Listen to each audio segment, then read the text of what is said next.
रज उपलक्षे आज आपण मान सहित हजि जाइतिबा एक ऑथेंटिक ओडिया रेसिपीटे शेयर करी जहाँकि खास ए रजरे बना जाए थाए नाटी हेउची तार रज रायता खाइबा को बहुत ही टेस्टी लगी था।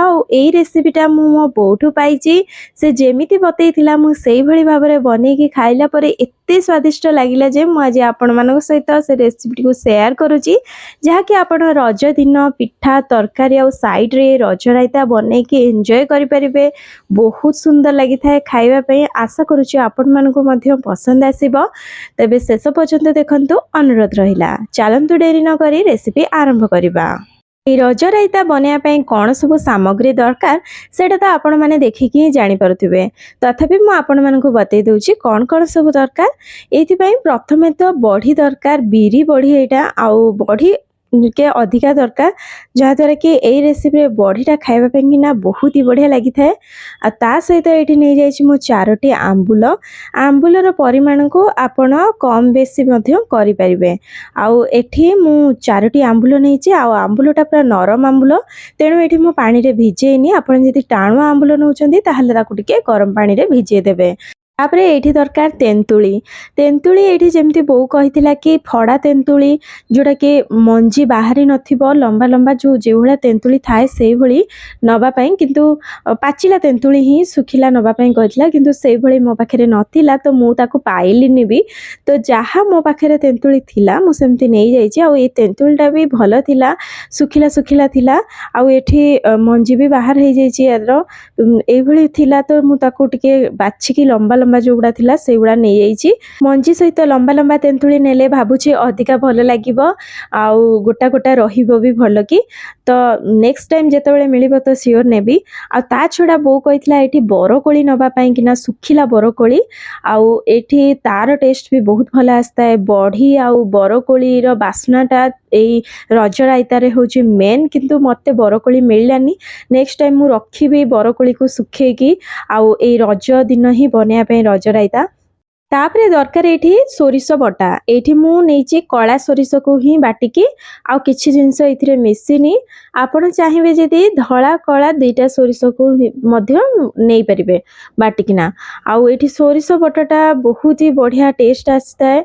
आउ कला सोरिषर वासनाटा बहुत भलो आस्ता है, तेणु मु खाली एठी कला सोरिष नेछि।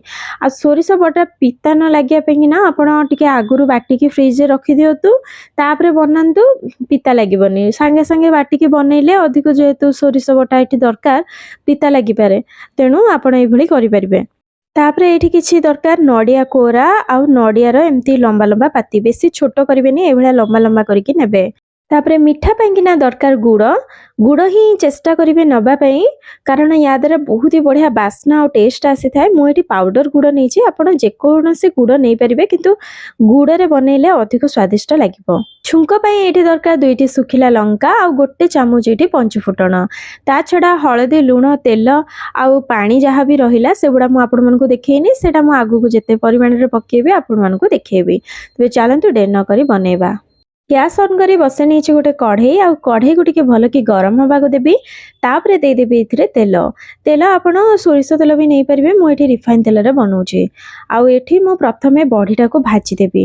आ टिके अधिका तेल देकी आपण जदी बढीटा को भाजीबे ताहले से पूरा गोल्डन ब्राउन हेगी ही भाजी हबो। अल्प तेल देले तळी लागी जिवो आउ पोडा पोडा हबो बढीटा, खाइबा को स्वादिष्ट लागिबनी। एई भल टिके अधिक तेल देकी छाणिला टाइप रो करिकिना बढीटा को भाजी दियंतु, बहुत ही स्वाद लागिबो आउ कलर मध्य बहुत ही बढ़िया आसीबो। बढीरा पोड़ीबो भी नाही। आउ एठी देखंतु बढी हे गलानी, एबे को काढी नेबी।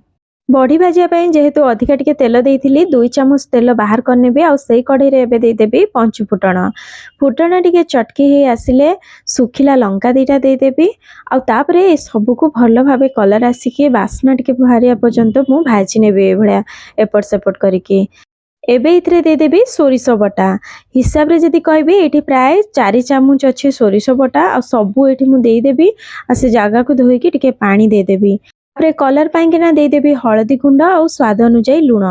ଆମ୍ବୁଲରେ ବି ଲୁଣ ଅଛି, ତେଣୁ ଦେଖିକିନା ଅଳ୍ପ ଟିକେ ହିଁ ଲୁଣ ପକାଇବେ। ଆବଶ୍ୟକ ହେଲେ ନହେଲେ ପଛରେ ପକାଇବେ, ଏକାଥରେ ଅଧିକା ଲୁଣ ପକାଇ ଦେବେନି, ନହେଲେ ତ ଲୁଣିଆ ହେଇଯିବ। ତାପରେ ଟିକେ ଏପଟ ସେପଟ କରିନେବି ସୋରିଷ ମସଲାକୁ। ଏଠି କଷିବାର ନାହିଁ ମସଲାକୁ, କେବଳ ଗୋଳେଇ ନେବାର ଅଛି। ତାପରେ ଏଥିରେ ଦେଇଦେଉଛି 2 ଗିନା ପାଣି। ଅଧିକ ଯଦି ଆପଣ ସୋରିଷ ମସଲାକୁ କଷିବେ ତାହେଲେ ପିତା ଲାଗିବ, ତେଣୁ ଏପଟ ସେପଟ ଖାଲି କରିବେ। ଆଉ ଏବେ ଏଥିରେ ଆମ୍ବୁଲ ଆଉ ତେନ୍ତୁଳିକୁ ଦେଇଦେବି। ଆଉ ତାପରେ ଏକୁ ମୁଁ ଘୋଡ଼େଇ ଦେବି ଆଉ ଛାଡ଼ିଦେବି, ଭଲକି ଫୁଟିବ। ଆଉ ଆମ୍ବୁଲ ଆଉ ଟିକେ ସଫ୍ଟ ହେଇଯିବ, ତେନ୍ତୁଳି ବି ସଫ୍ଟ ହେଇଯିବ। ଏଠି ଦେଖନ୍ତୁ ଭଲ ଭାବରେ ଫୁଟିଗଲାଣି।